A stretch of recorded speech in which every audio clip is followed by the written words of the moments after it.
Welcome to connected classroom. मैं हूं ज़ैनुल आबिदीन, आपका फिज़िक्स इंस्ट्रक्टर। प्रीवियस लेक्चर में हम डिस्कस कर रहे थे, हमने सबसे पहले फ़िज़िकल साइंसेस को डिस्कस किया, उसको हमने कैटेगराइज किया 5 ब्रांचेस में, और उसके बाद हमने देखा कि हम इस पूरे चैप्टर में क्या पढ़ेंगे। जैसे मैंने आपको बताया था कि हम फिज़िकल क्वांटिटीज़ को पढ़ेंगे, देन हम मेजरिंग इंस्ट्रूमेंट्स को पढ़ेंगे, एंड देन हम क्या करेंगे कि हम मेजरिंग टेक्निक्स को पढ़ेंगे। उसके बाद हमने फिज़िक्स को सब ब्रांचेस में डिवाइड किया, जिसमें क्वांटम मैकेनिक्स, न्यूक्लियर फिज़िक्स, इसके साथ साथ हमने electromagnetism, mechanics, optics, sounds, waves, ये सारी ब्रांचेस एंड एटॉमिक फिज़िक्स को डिस्कस किया। उससे नेक्स्ट लेक्चर में हमने देखा कि हम किस तरह से फिज़िकल क्वांटिटीज़ और नॉन फिज़िकल क्वांटिटीज़ को कैटेगराइज कर सकते हैं। तो हमने उसको देखने के बाद हमने क्या किया कि फ़िज़िकल क्वांटिटीज़ को मज़ीद 2 ब्रांचेस में जो है वो डिवाइड कर दिया, जिसे हमने बेस क्वांटिटीज़ कहा और ड्राइव क्वांटिटीज़ कहा। और उन बेस क्वांटिटीज़ के साथ हमने कुछ यूनिट्स असाइन की है, जिन्हें हम बेस यूनिट्स कहते हैं। इसी तरह उन ड्राइव क्वांटिटीज़ के साथ हमने कुछ यूनिट्स असाइन किए, उनको हमने क्या कहा, डिराइव यूनिट्स। तो ये हमारे प्रीवियस 2 लेक्चर्स की समरी है। अब हम मूव फॉरवर्ड करेंगे। आज का लेक्चर जो है वो साइंटिफिक नोटेशन से हम स्टार्ट करेंगे, यानी कि स्टैंडर्ड फॉर्म। सम टाइम ऐसे होता है कि हमें बहुत बड़े नंबर दिए जाते हैं। जैसे फॉर एग्जांपल मैं यहाँ पे लिख देता हूँ। फर्ज करें कि मेरे पास एक नंबर है 8, जस्ट अ मिनट, यस, 8 8 1 2 3 4 5 6 7 8 9 10 11 12 13 14 15 16 17 18 19 20 21 22 23 24 25। अब ये आपके पास एक न्यूमेरिकल वैल्यू लिखी हुई है, और ये न्यूमेरिकल वैल्यू जो है that is width of universe. Yes, ये जो मैंने आपके सामने न्यूमेरिकल वैल्यू लिखी है that is width of universe, observable universe, यानी कि जितना यूनिवर्स हमें इस वक्त नज़र आ रहा है उसकी विड्थ इतनी ज़्यादा है। अब मुझे बताएं आप, क्या आपके लिए इसको पढ़ना आसान है? यस, क्या आपके लिए इसको पढ़ना आसान है कि आप ज़ीरोज़ को ही काउंट करते रहेंगे और इसको प्रोनाउंस करना भी बहुत ज़्यादा डिफ़िकल्ट होगा। तो हम क्या करते हैं, हम ऐसे बड़े बड़े नंबर्स को क्या करते हैं, साइंटिफिक नोटेशन यानी कि स्टैंडर्ड फॉर्म में कन्वर्ट करते हैं। इसी तरह हमारे पास एक और जो है वो नंबर है, मैं वो भी लिख देता हूँ आपके सामने यहाँ पे। यस, फर्स्ट करें कि हमारे पास नंबर है 0.01 2 3 4 5 6 7 8 9 10 11 12 13 14 एंड 17 मीटर। अब ये भी आपके पास एक नंबर है। अब इसको प्रोनाउंस करना जो है वो कितना ज़्यादा डिफ़िकल्ट है। और ये क्या है हमारे पास, ये न्यूक्लियस का डायमीटर है।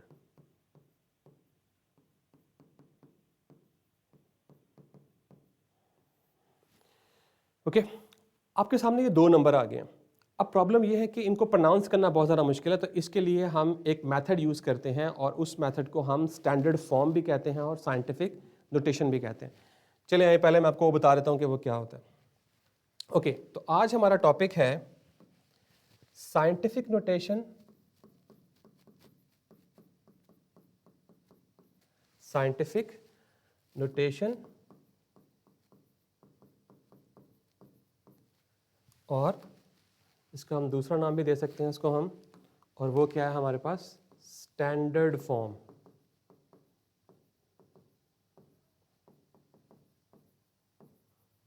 ये बेसिकली बहुत बड़े या बहुत छोटे नंबर्स को सूटेबल वे में लिखने का एक साइंटिफिक तरीका है। ठीक है, तो सबसे पहले हम स्टार्ट कर लेते हैं, हम स्टार्ट कर लेते हैं इसकी डेफिनेशन से। तो हम डेफिनेशन से स्टार्ट कर लेते हैं।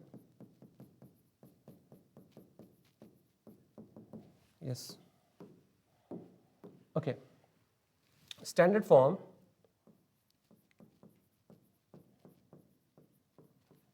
स्टैंडर्ड फॉर्म और scientific notation notation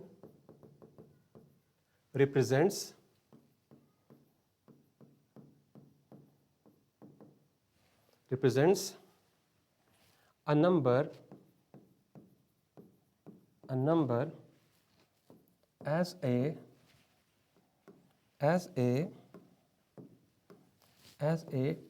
product of number less than greater than 1 and less than 10, और इस चीज़ को हम कहते हैं मेंटीसा। बहरहाल ये बाद में एक्सप्लेन करूंगा मैं कि इस नंबर को हम मेंटीसा कहते हैं।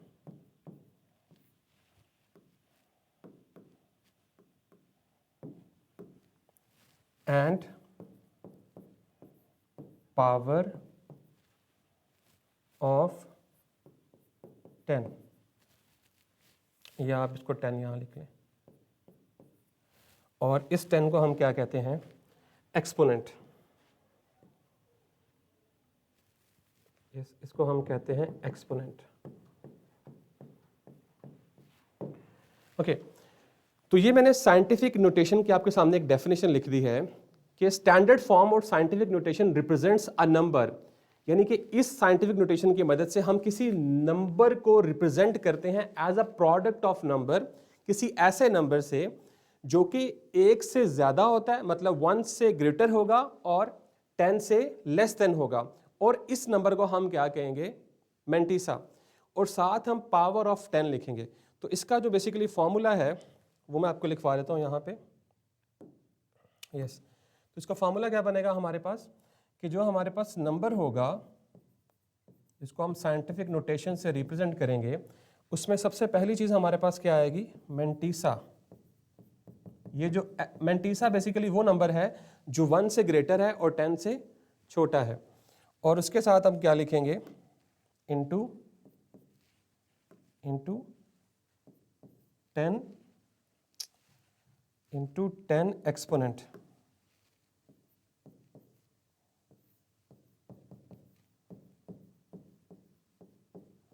यस, तो हम इस सेंटेक्स को या इस फॉर्मूले को यूज करेंगे साइंटिफिक नोटेशन में डिजिट्स को लिखने के लिए। ओके, यहां तक क्लियर हो गया?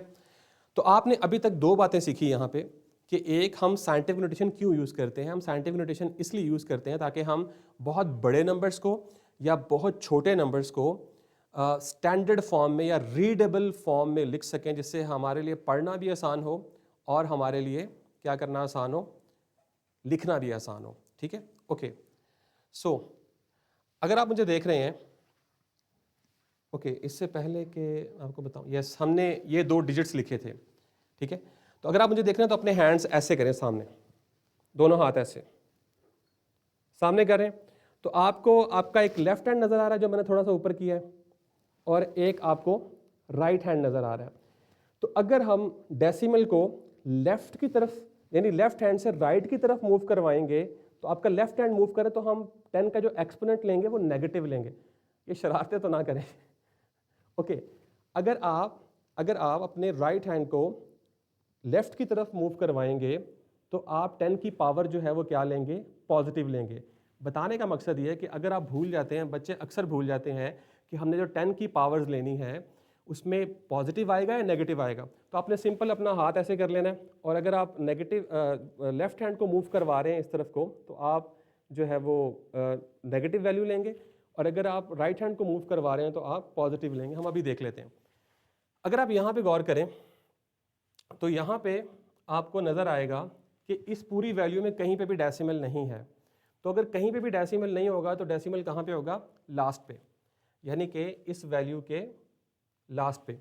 तो हमने क्या करना है कि हमने इस डेसिमल को एटलीस्ट एक नॉन जीरो डिजिट से पहले लेके आना है। एटलीस्ट एक नॉन जीरो डिजिट से पहले लेके आना है। तो हम क्या करेंगे? काउंट करते हैं। देखें, सबसे पहले तो मैं इस डिजिट को, ये जो हमारे पास डेसिमल है, इसको इस पॉइंट पे लाना चाह रहा हूँ।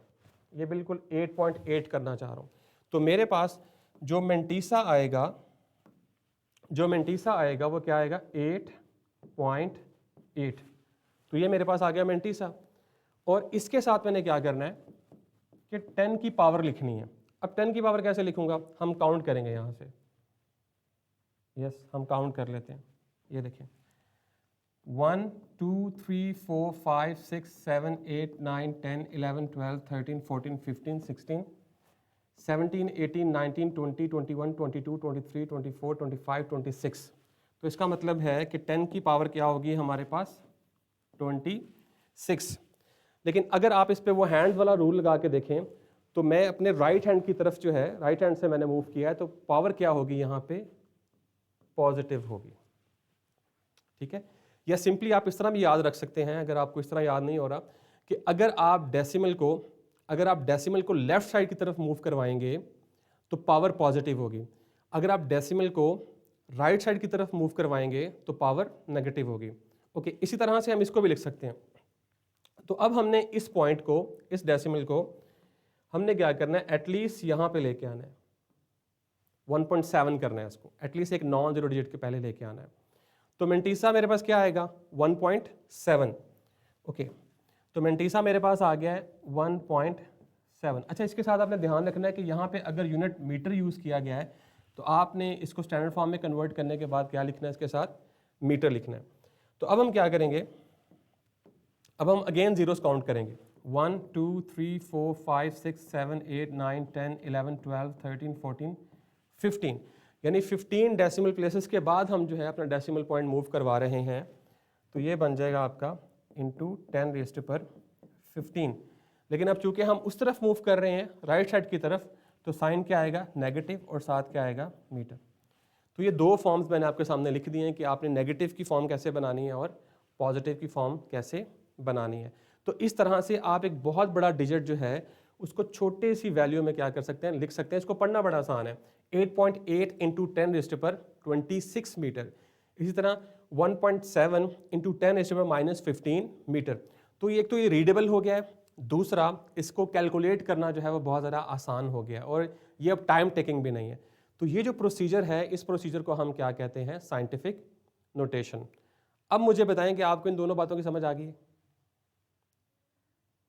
हैंड रेज करके बताएं।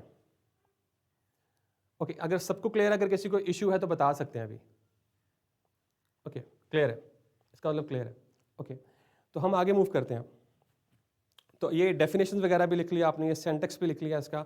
ये जो मैं नंबर्स लिख रहा था, ये नंबर्स मेंटीसा कहलाता है, और ये 10 की पावर, इसे कलेक्टिवली हम क्या कह देते हैं, साइंटिफिक नोटेशन या फिर स्टैंडर्ड फॉर्म।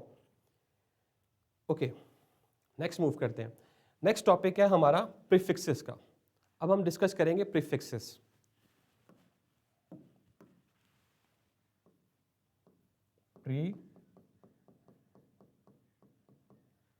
ओके,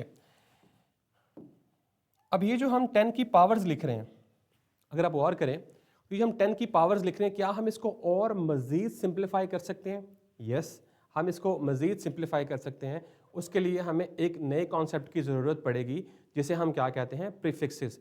तो प्रीफिक्सेस में हम क्या करते हैं कि एक ऐसा मैकेनिज्म है जिसमें हम नंबर्स को 10 की पावर में लिखते हैं और उन्हें एक प्रॉपर नेम दे देते हैं। तो पहले मैं आपको डेफिनेशन जो है वो लिखवा देता हूँ। तो अगर हम इसकी डेफिनेशन की बात करें, yes, a way to write numbers in power of 10, in power of 10 and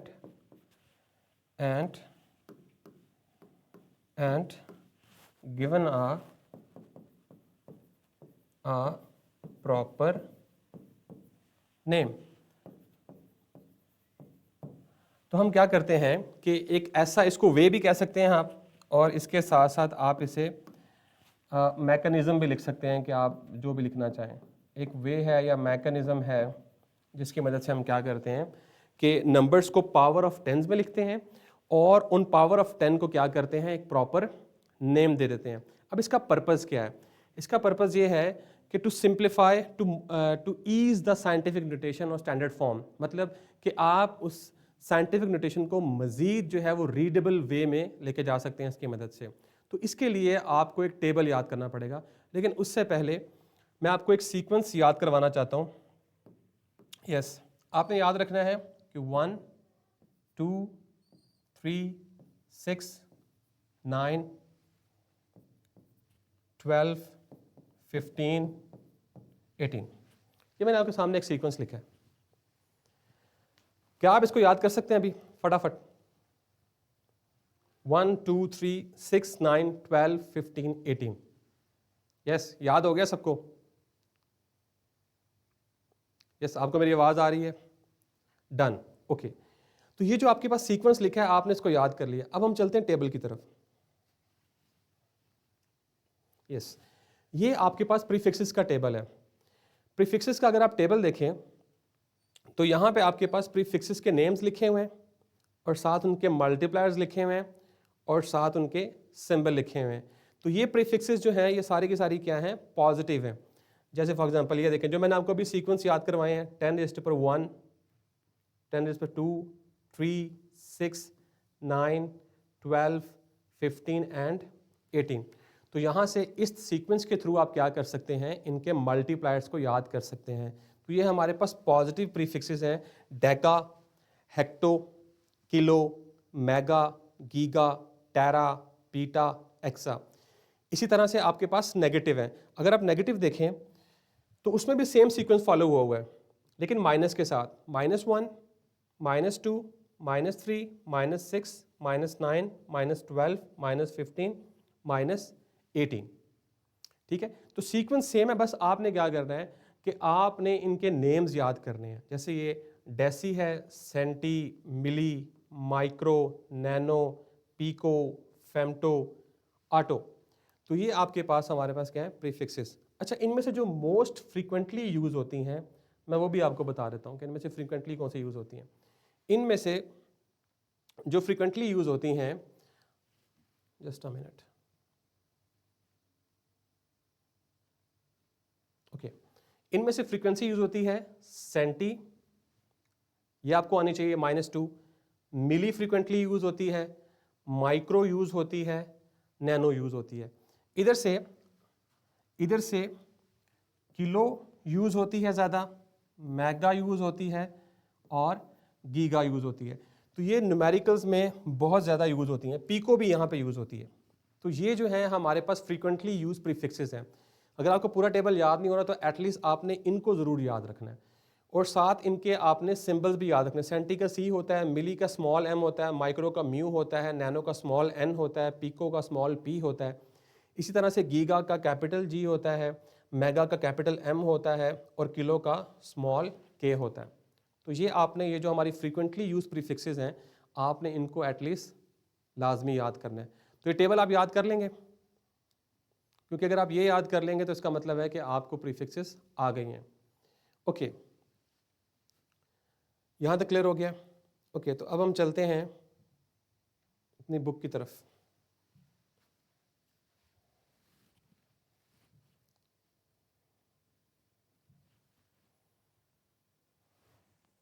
okay, यहाँ देखिए ज़रा, अब यहाँ पे कुछ एग्जाम्पल्स दी गई हैं। ये देखिए, फॉर एग्जाम्पल आपकी बुक में भी आपको नज़र आ रहा होगा, या इसको हम थोड़ा सा और जूम कर लेते हैं।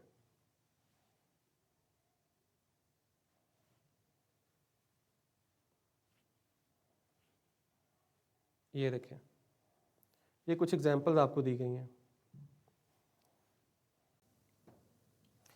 हम एग्जाम्पल्स डिस्कस करने लगे हैं। एग्जाम्पल में सबसे पहले अगर हम देखें तो हमारे पास नंबर है 86,400। हमने इसे क्या करना है, फिजिबल प्रीफिक्स में कन्वर्ट करना है। तो चूंकि इसमें कहीं पे भी आपको डेसिमल पॉइंट नहीं नज़र आ रहा, अगर किसी वैल्यू में कहीं पे भी आपको डेसिमल पॉइंट ना नज़र आए तो इसका मतलब है कि वो डेसिमल पॉइंट लास्ट पे होता है। तो हमने क्या करना है, कम से कम उसे एक नॉन जीरो डिजिट के बाद लेके आना है।